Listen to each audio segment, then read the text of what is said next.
नमस्कार मु doctor Manorama Mahanti IMD Bhubaneswar पूरा ओडिशा राज्य वेदर ब्रीफिंग करुच्ची। जदि देखा गत 24 घंटार दिन तापमात्रा किंबा maximum temperature forecast maximum temperature observation तेबे सर्वाधिक तापमात्रा रेकर्ड करा जायछि टिटलागढ़ ठारे 44.5 डिग्री सेल्सियस। ता सहित 17टी स्थान रे 41 डिग्री किंबा ताठू अधिक तापमात्रा रेकर्ड करा जायछि। इतिमध्यु 5टी स्थान में 44 डिग्री सेल्सियस किंबा ताठू अधिक तापमात्रा रेकर्ड करा जायछि। ता सहित किछि जिल्ला रे मध्य गोटे किंबा दुईटा स्थान में वर्षा सहित बिजुली झटका पवन मध्य रेकर्ड करा जायछि। संबलपुर ठारे मैक्सिमम टेम्परेचर रेकर्ड करा जायछि 44.4 डिग्री सेल्सियस। हीराकुद भवानीपाटना नुआपड़ा ठारे 44 डिग्री सेल्सियस। सोनपुर बौद्ध ठारे 43.8 डिग्री सेल्सियस तापमात्रा रेकर्ड करा जायछि। बारिपदा ठारे तापमात्रा 3.6 डिग्री सेल्सियस अधिका रही स्वाभाविक तापमात्रा ठारू। कोरापुट 3.5 डिग्री सेल्सियस अधिका रही। भुवनेश्वर 1.7 डिग्री सेल्सियस अधिका। कटक 1.2 डिग्री सेल्सियस अधिका रही स्वाभाविक तापमात्रा ठारू। वर्तमान देखा आगामी 7 दिन फोरकास्ट तेरे वर्षा हबार संभावना रही।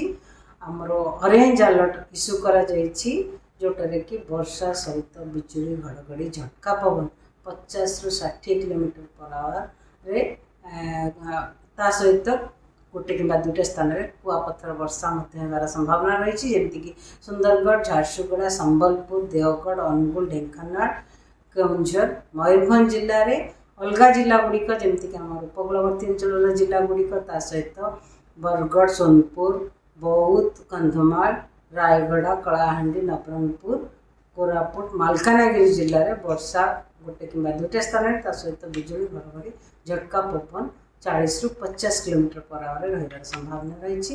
काली आज आगामी 24 घंटा हीट वेव कंडीशन माने ग्रीष्म प्रभाव मध्य रही संभावना रही। संबलपुर सोनपुर बौद्ध बलांगीर जिले में जोटार कि येलो अलर्ट जारी करा जायछि।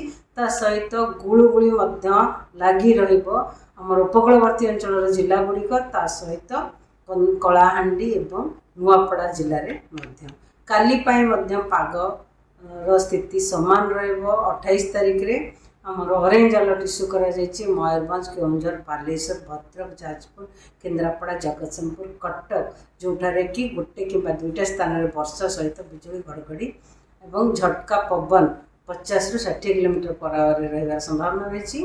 अलग जिला गुड़िक गोटे कि दुईटा स्थान में वर्षा सहित बिजुली घड़घड़ी झटका पवन 40 ରୁ 50 किलोमीटर पर आवर रही संभावना रही।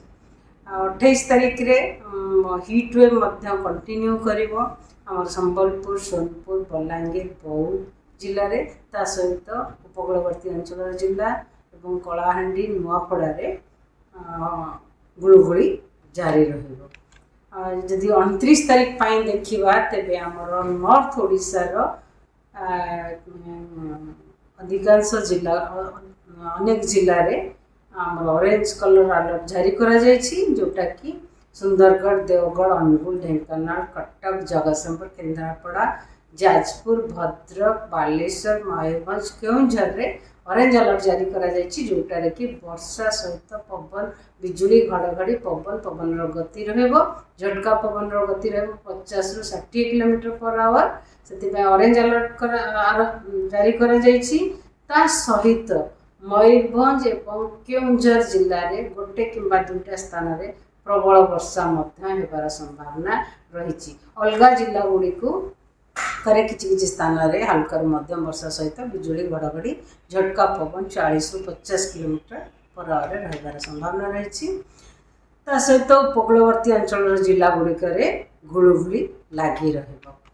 30 तारिख रे आमर किछि जिला को ऑरेंज अलर्ट जारी करा जायछि जेमितिक बौद्ध झारसुगुड़ा सुंदरगढ़ देवगढ़ अनुगुल ढेंकानाल केउंझर मयूरभंज जिले में वर्षा सहित बिजुली घड़घड़ी झटका पवन 50 ରୁ 60 किलोमीटर पर आवर रही संभावना रही।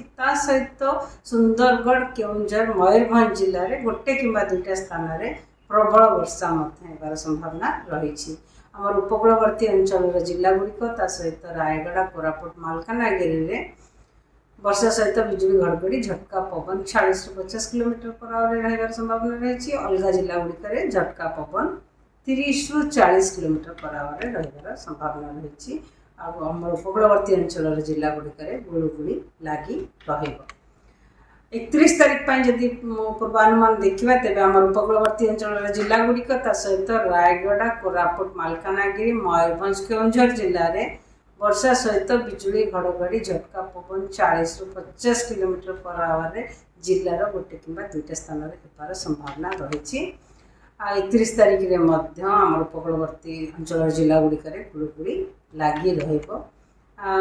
आमर 1 तारीख 1 जून रे उपकूलवर्ती अंचल जिला गुड़िक सहित रायगड़ा कोरापुट मालकानगिरी जिले में हल्का मध्यम वर्षा सहित बिजुली घड़घड़ी झटका पवन 30 ରୁ 40 किलोमीटर पर आवर गोटे कि दुईटा स्थान जिलार गोटे कि दुईटा स्थान होबार संभावना रही। सिमिलर माने से समान स्थिति पाणीपागर स्थिति 2 तारीख रे रहिबो। आमर जदि मैक्सिमम टेम्परेचर फोरकास्ट करवा कि दिन तापमात्रा पूर्वानुमान करवा तेबे आगामी 2 दिन पर्यंत तापमात्रार विशेष परिवर्तन हेब ना कि 2 दिन पर तापमात्रा 2 ରୁ 4 डिग्री सेल्सियस ह्रास पाइबार संभावना रही। किंतु ए समस्त को सूचित करा जाउछि कि जदिव टेम्परेचर फॉल होबार संभावना रही। जो जिला गुड़िक तापमात्रा 40 डिग्री कि अधिका रोचे लोक मानू निजको सुरक्षा रखंतु खरा टाइम रे आपण बाहर बेसी कठिन परिश्रम भाया काम न करंतु निजको सुरक्षा रखा चेष्टा करंतु। आगामी डे 2 डे 3 मान 29 कि मत्स्यजीवी मानक आमर नॉर्थ उपकूलवर्ती अंचल समुद्र अंचल वार्निंग जारी करा जायछि। मत्स्यजीवी मानक एडवाइस करा जायछि, सूचित करा जायछि कि से माने नॉर्थ उत्तर उपकूल समुद्र उत्तर उपकूल अंचल में माछ धरने न जावाई कारण स्कली वेदर रहिबो। ता सहित विंड स्पीड पवन गति 40 ରୁ 50 किलोमीटर पर आवर रही पारे।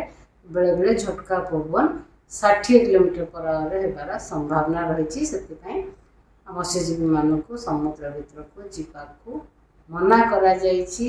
उत्तर समुद्र उत्तर ओडिशार समुद्र उपकूल। धन्यवाद।